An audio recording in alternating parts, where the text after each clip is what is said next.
बस जिस वक्त गुमराहियां फैल गईं, हर तरफ घटाटोप अंधेरा छा गया, बदअकीदगियों का, बुराइयों का, इस्लाम से दूरी का, शरीयत की खिलाफ वर्जी का, मुस्तफ़ा करीम सल्लल्लाहु अलैहि वसल्लम की तालीमात को मिटाने का, ये जिस वक्त अंधेरा गहरा हो गया, तो फिर अल्लाह रब्बुल इज्जत ने अपनी मशीयत के तहत, अपने प्रोग्राम के तहत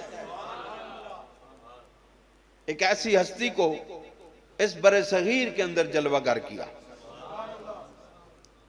और आप याद रखें, जिस वक्त अल्लाह ताला अपनी मशीयत के तहत किसी हस्ती को इस दुनिया में लाना चाहता है, तो अल्लाह ताला पहले से ही लोगों को खबरदार करना शुरू कर देता है। अभी हजरत इमाम रब्बानी इस दुनिया में तशरीफ लाए न थे कि आपके आने से पहले मुतअद्दिद हजरात को, बुजुर्गों को, औलिया अल्लाह को बशारतें मिल गईं कि अब वो वक्त आ पहुंचा है कि जब इस बरे सगीर के अंदर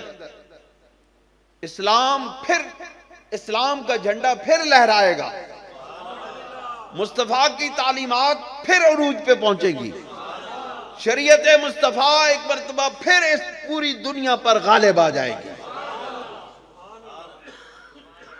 हजरत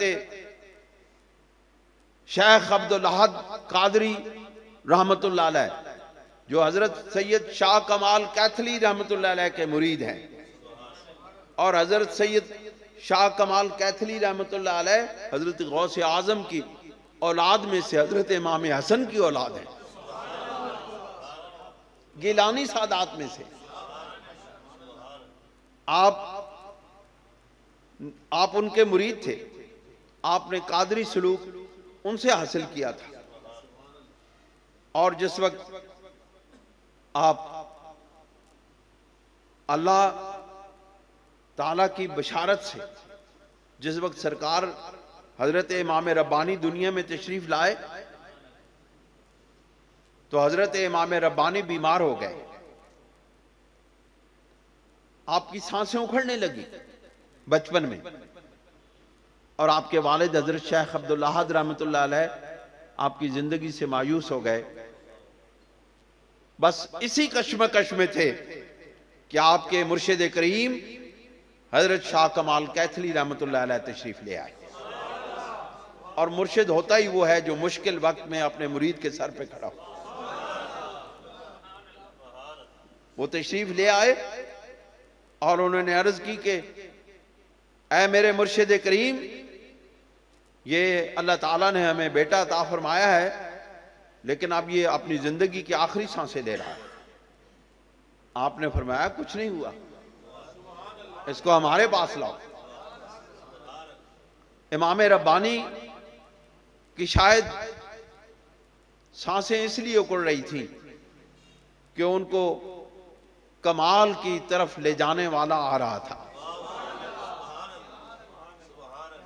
हजरत शाह कमाल कैथली रहमतुल्लाह अलैह ने आपको अपनी गोद में ले लिया और कहा, और अपनी जुबान मुबारक हजरत इमाम रब्बानी रजी अल्लाह ताला अन्हु के मुंह मुबारक में दे दी। और जो जो वो लो आबेदहन अल्लाह के वली का इमाम रब्बानी के जिस्म के अंदर जाता रहा, सरायत करता रहा, उसी तरह शिफा होती रही। कोई डॉक्टर तो नहीं आया था, किसी ने कोई ड्रिप तो नहीं लगाई थी, कोई सिरप तो नहीं दिया था, बस अल्लाह के वली की जुबान एक अल्लाह के वली के मुंह में चली गई थी। और ये जो सिलसिला है ना, ये फैज का सिलसिला, ये कई औलिया अल्लाह को ये फैज का सिलसिला हासिल हुआ। हजरत पीर सैयद मेर अली शाह साहब रहमतुल्लाह अलैह गोरडा शरीफ वाले, जब आप इस दुनिया में तशरीफ लाए तो फिर क्या हुआ? उनके वालिद सैयद नजरुद्दीन रहमतुल्लाह अलैह उनको ले करके हजरत ख्वाजा खाजगान बाबा जी सैयद नूर मोहम्मद चुराई रहमतुल्लाह अलैह के खलीफा सैयद चनन शाह रोपड़ शरीफ वाले के पास ले गए। आपने कहा हजरत अल्लाह ताला ने मुझे ये बेटा अता फरमाया है, लेकिन ये न दूध पीता है न पानी पीता है। आपने फरमाया इसको हमारे पास लाए, जब तक इसको फैज़ नूर मोहम्मद नहीं मिलेगा न ये खाएगा न पिएगा। हजरत पीर साहब सैयद चनन शाह साहब रहमतुल्लाह अलैह ने आपके अपनी जुबान मुबारक पीर सैयद मेर अली शाह साहब रहमतुल्लाह अलैह के मुंह में रखी, आपने चूसी और वो फैज हजरत पीर मेर अली शाह को दुनिया में मेर अली शाह बना गया। ये दरमियान में बात आ गई, आपके ज़ौक़ के लिए अर्ज कर दी कि हमारे बाबे भी कोई मामूली नहीं है जी। हमारे जद्दे आला कोई मामूली हस्ती नहीं है, उनका फैज़ दुनिया के कोने कोने में है। और मेरे वालिद गिरामी हजरत मेरे मुर्शिद करीम ये अक्सर फरमाया करते थे कि हमारे बाबा जी हजरत ख्वाजा खाजगान सैयद नूर मोहम्मद चुराई रहमतुल्लाह अलैह का हाथ उनकी औलाद पर और उनके मुरीदों की पुश्त पर होता है। हजरत इमाम रब्बानी रजी अल्लाह ताला अन्हु जो हजरत शाह कमाल कैथली रहमतुल्लाह अलैह की जुबान अतर को चूसते रहे, आपको वो फैज़ मिलता रहा और आपको सेहत अता होती रही। फिर हजरत शाह कमाल कैथली रहमतुल्लाह अलैह ने फरमाया, शेख अब्दुल अहद इसको आज से हम अपना बेटा बनाते हैं। तो अल्लाह ताला के वली नसब के मोहताज नहीं होते। अल्लाह ताला के वली नसब के मोहताज नहीं होते, वो निस्बत रसूलुल्लाह के साथ लेकर के चलते हैं। जिस तरह हजरत रिसालत आप सल्लल्लाहु अलैहि वसल्लम ने हजरत सैयदना सलमान फारसी रहमतुल्लाह अलैह रजी अल्लाह ताला अन्हु के बारे में फरमाया कि सलमानो मिन्ना अहलल बैत, सलमान फारसी मजूसी के बेटे हैं, फारस के रहने वाले हैं, लेकिन रसूलुल्लाह सल्लल्लाहु अलैहि वसल्लम ने उनको अपने साथ निस्बत दी और कहा कि सलमान फारसी हमारा बेटा है। दोस्तों और बुजुर्गों, फिर हजरत इमाम रब्बानी रजी अल्लाह ताला अन्हु इस दुनिया से तशरीफ हजरत शाह कमाल कैथली थोड़े अरसे के बाद इस दुनिया से तशरीफ ले गए, लेकिन आपने कहा अपने बेटे शाह सिकंदर कमाल कैथली को कि ये हजरत गौस आजम का जुब्बा है, ये नस्ल दर नस्ल चलता आ रहा है और ये हमें हर आने वाला शख्स हमारा जद्दे आला उससे ऊपर ये वसीयत करके जाता रहा है कि ये शेख अहमद नाम के एक वली को ये जुब्बा अता करना है। और वो पैदा हो चुके हैं। मेरी जिंदगी अब इतनी नहीं रही है, लेकिन आपने जिस वक्त वो जवान हो और वो तालीम मुकम्मल कर लें, जाहिरी और बातनी तालीम से आरास्ता हो जाएं, तो उनको जाके गौसे आजम का जुब्बा अपने हाथ से उनके जिस्म अतर पे पहनाना। आप मुझे ये बताओ कि गौसे आजम को कैसे मालूम था कि शेख अहमद सरहंद में पैदा होगा? फिर वो हर शख्स, हर गौसे आजम का बेटा पोता आगे चलते चलते उनको कैसे मालूम होता रहा है कि ये वसीयत हमारे जद्दे आला की है और एक शख्स पैदा होने वाला है जिसको ये तोहफा मिलना है। बहरहाल हजरत शाह सिकंदर कमाल कैथली रहमतुल्लाह अलैह वो जुब्बा लेकर जब आप जवान हुए, आपने तालीम मुकम्मल की, आपने ज़ाहिरी बातनी तालीम से आरास्ता हुए, तो आपने वो जुब्बा अता किया। इस तरह हजरत इमाम रब्बानी रजी अल्लाह ताला अन्हु को दो तरह से कादरी फैज़ अता हुआ, एक अपने वालिद गिरामी से और एक हजरत गौसे आजम से बराह रास्त। क्यों? कि अल्लाह के वली जो होते हैं इनके जिस्म के साथ लगे हुए कपड़े भी बेफैज नहीं होते।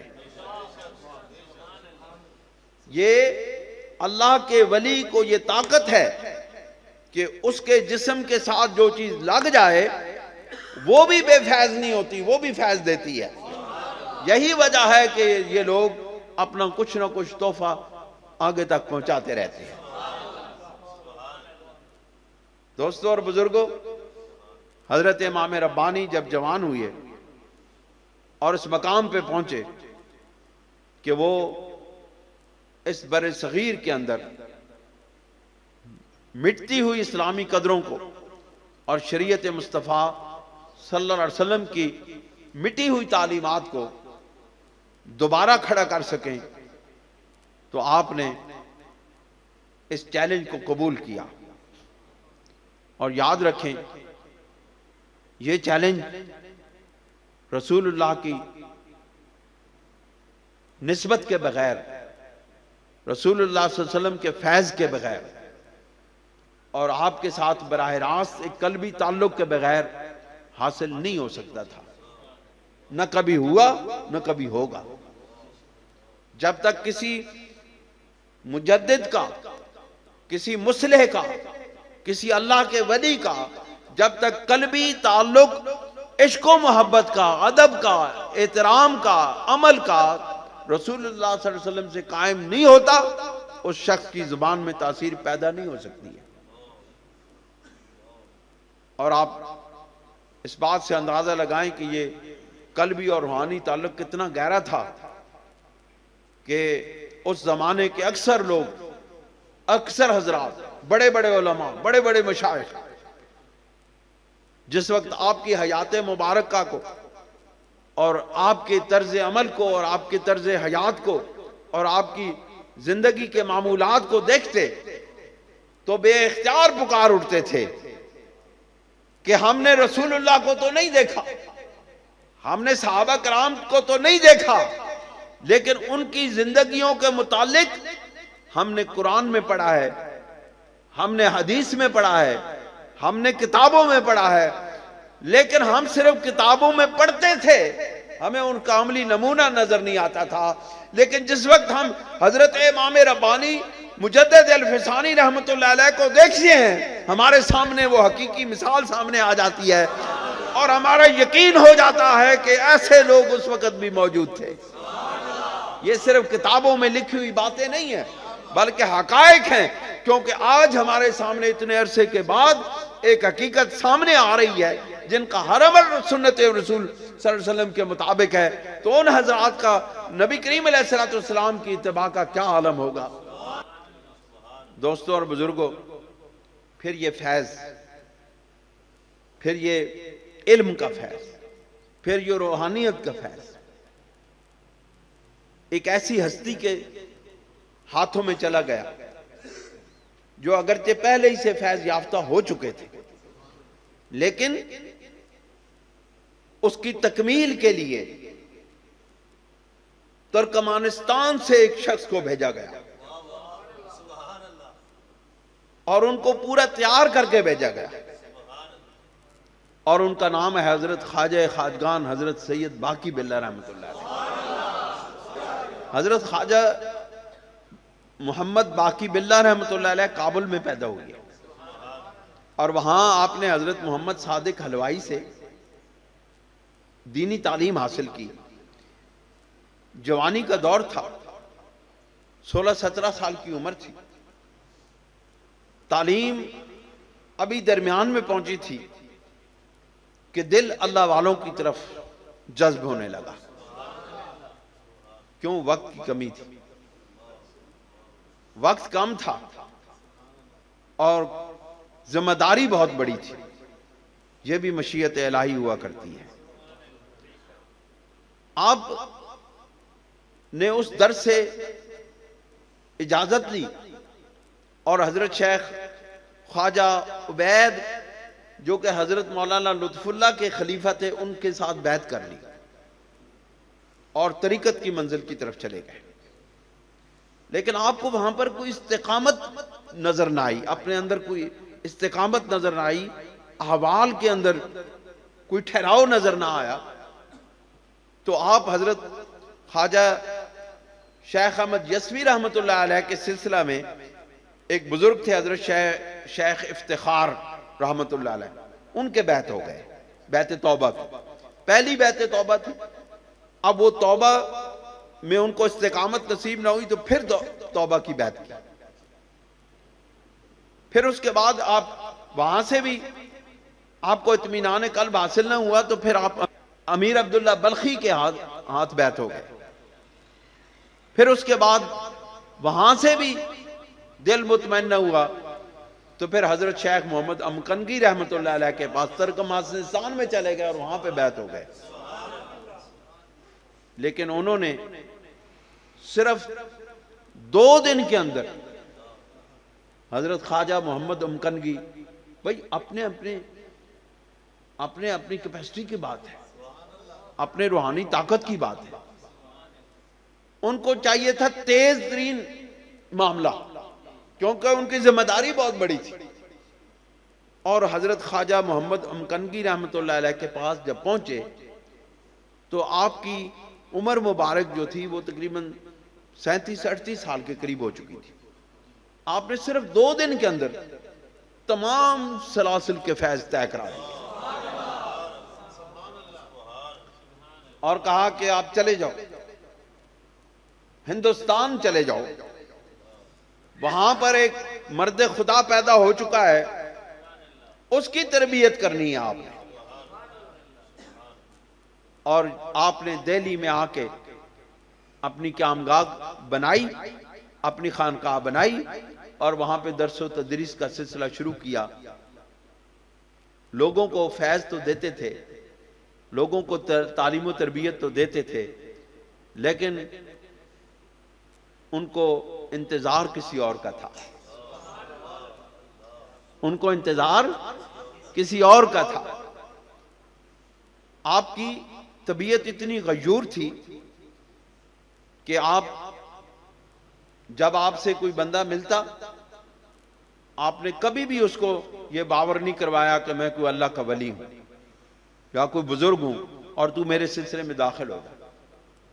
जब भी कोई आपसे सिलसिला में दाखिल होने की गुजारिश करता आप कहते मेरे पास तो है ही कुछ नहीं, तू मेरे पास क्या लेने आया है, जाओ किसी और बुजुर्ग के पास जाओ और उनके बैत हो जाओ। लेकिन जिस वक्त बंदे को मालूम होता था कि यहां कुछ है तो लोग आपके दरवाजे पर मदहोश पड़े रहते थे आपकी एक तवज्जो के सदके। आपकी तवज्जो में इतनी ताकत थी कि आप जब रूहानियत के उस फैज को तकसीम करते थे और तवज्जो देते थे तो लोग कई कई घंटे बेहोशी के आलम में आपके दरवाजे पर पड़े रहते थे। इसी दौरान में हजरत इमाम रब्बानी रजी अल्लाह ताला अन्हु को ज़ियारत हरमैन शरीफैन का शौक हुआ। आपने सोचा कि जिंदगी गुजरती जा रही है, अपने आका के कदमों में चलो। आप सरहंद शरीफ से रुखसत होके दिल्ली में तशरीफ लाए। वहां आपकी मुलाकात हजरत मौलाना हसन कश्मीरी रहमतुल्लाह अलैह से हुई और मौलाना हसन कश्मीरी रहमतुल्लाह अलैह ने आपसे कहा कि यहां एक बड़े बुजुर्ग हैं, आपकी तबीयत भी तसव्वुफ और रूहानियत की तरफ माइल है, तो जरा उनसे मिल तो लो। आपने कहा ठीक है मिल लेते हैं। आप जाके हजरत इमाम रब्बानी रजी अल्लाह ताला अन्हु, हजरत ख्वाजा खाजगान हजरत बाकी बिल्ला रहमतुल्लाह अलैह की जब दरगाह में दाखिल हुई है तो हजरत ख्वाजा बाकी बिल्ला रहमतुल्लाह अलैह के चेहरे पर कई नूर की रोशनियां आई और चली गई। आपका चेहरा खुशी से खिल उठा कि अब वो बंदा जिसके लिए मुझे भेजा गया है, वो बंदा जिसके लिए मुझे तुर्कमानिस्तान से दिल्ली में भेजा गया है वो आ गया है। आपने सारे मुरीदों को कहा कि यहां से अब मेरे और तुम्हारे दरमियान अल्लाह हाफिज है। हजरत इमाम रब्बानी रजी अल्लाह ताला, आपने कभी किसी को नहीं कहा कि तू मेरा मुरीद हो जा, तू मेरे पास रह जा, खानकाह में बैठ रहे, मैं तेरे पर तवज्जो करूंगा, किसी को भी नहीं कहा। आपकी तबीयत इतनी शाना थी। फिर हजरत इमाम रब्बानी रजी अल्लाह ताला अन्हु वहीं के हो गए, हज का इरादा तर्क कर दिया और हजरत ख्वाजा बाकी बिल्ला रहमतुल्लाह अलैह की दरगाह और खानकाह में 2.5 महीने रह करके तमाम सलूक की मंजिलें तय करके हजरत इमाम रब्बानी रजी अल्लाह ताला अन्हु को हजरत बाकी बिल्ला रहमतुल्लाह अलैह ने इरशाद फरमाया कि अब मेरा काम खत्म हो गया और अब जो कोई भी बैत होना चाहे वो हजरत शेख अहमद सरहंदी का हो। आज से हमने बैत का सिलसिला बंद कर दिया। और हजरत इमाम रब्बानी रजी अल्लाह ताला अन्हु के हजरत ख्वाजा बाकी बिल्ला रहमतुल्लाह अलैह के बैत होने के बाद, बैत करने के बाद, फिर उसके बाद हजरत ख्वाजा बाकी बिल्ला रहमतुल्लाह अलैह ने किसी एक शख्स को भी बैत नहीं किया। और हजरत फिर कुछ अरसे के बाद ही, और याद रखें कि हजरत इमाम रब्बानी और हजरत ख्वाजा बाकी बिल्ला हम उम्र हैं। आपकी उम्र भी 40 साल थी और हजरत ख्वाजा बाकी बिल्ला रहमतुल्लाह अलैह की उम्र भी 40 साल थी। और ये सिलसिला पता किधर से आया है? ये सिलसिला सिद्दीकिया है।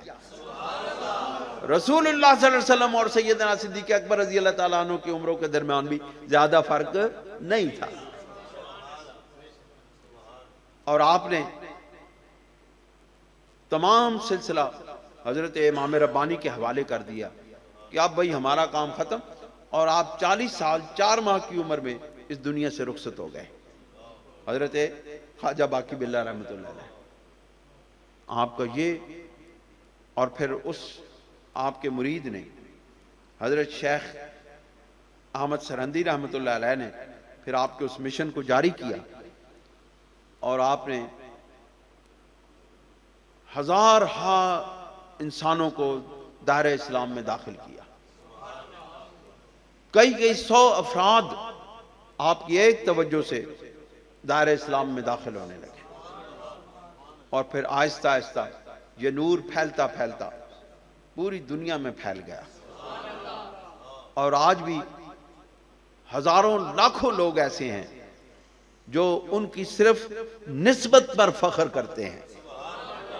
जो शख्स हजरत इमाम रब्बानी रजी अल्लाह ताला अन्हु के सिलसिले निस्बत में बैत हो जाता है, उस निस्बत में चला जाता है, वो सारी जिंदगी इस पर फख्र करता रहता है कि मुझे निस्बत इमाम रब्बानी मिली है। ये किसका नूर है? ये किसका फैज है? ये सैयद कायनात सल्लल्लाहु अलैहि वसल्लम का नूर है, ये सैयद कायनात का फैज है। क्यों? उसकी वजह यह है कि जितनी सुन्नत की पैरवी हजरत इमाम रब्बानी रजी अल्लाह ताला अन्हु ने की, एक एक अपनी जिंदगी के एक एक बारीक बारीक बात में रसूलुल्लाह सल्लल्लाहु अलैहि वसल्लम की सुन्नत को अपनाया, उतना कोई भी नहीं कर सका। एक मिसाल मैं आपके सामने देता हूं।